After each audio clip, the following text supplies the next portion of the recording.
And for those listeners, what you guys are about to tap into is our signature segment called In My Defense. I know, sounds familiar, but we want to give resident football NFL champion and analyst Chris Canty, number 99, your love in your heart, 99 in your playbooks.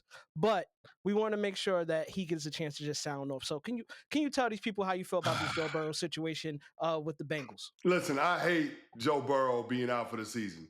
As a football fan, I love to see him out there spinning it. I think he's one of the best in the game. I think he's a top 5 quarterback, unquestioned.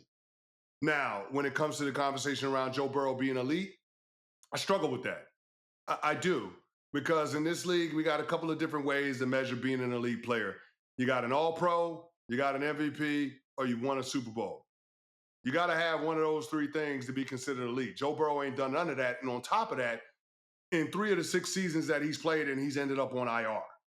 So Herm Edwards said the best thing that you can be, the best ability is availability.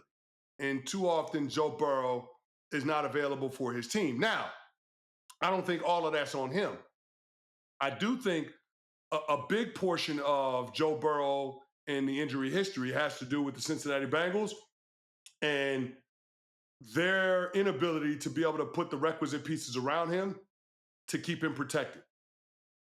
And that means making sure that the offensive line is buttoned up, making sure from a scheme standpoint that there's enough diversity so defenses can't tee off on your pass protection and hit your quarterback incessantly.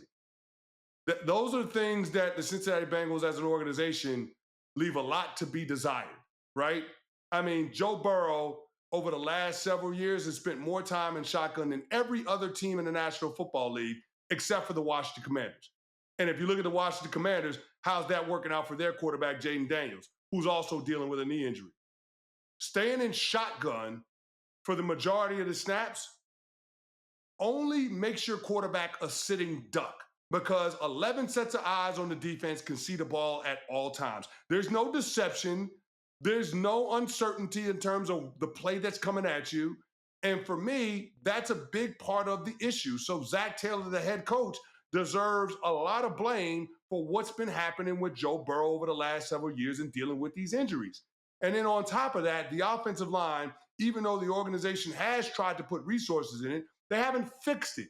And so they're also complicit in this. So yeah, there is a big problem with how the Cincinnati Bengals have tried to manage Joe Burrow. It's borderline franchise malpractice. And no one can answer this question for me when it comes to Joe Burrow. What stops him from being the next in a long line of Cincinnati Bengals quarterbacks with MVP talent that can't have sustained success with that franchise? Ken Anderson, once upon a time, won an MVP, got to a Super Bowl, never got back. Boomer Esiason won an MVP, got to a Super Bowl, never got back. Carson Palmer had to freaking retire because he realized the Cincinnati Bengals wasn't going to do right by him. So what stops Joe Burrow from being the next in line of those guys?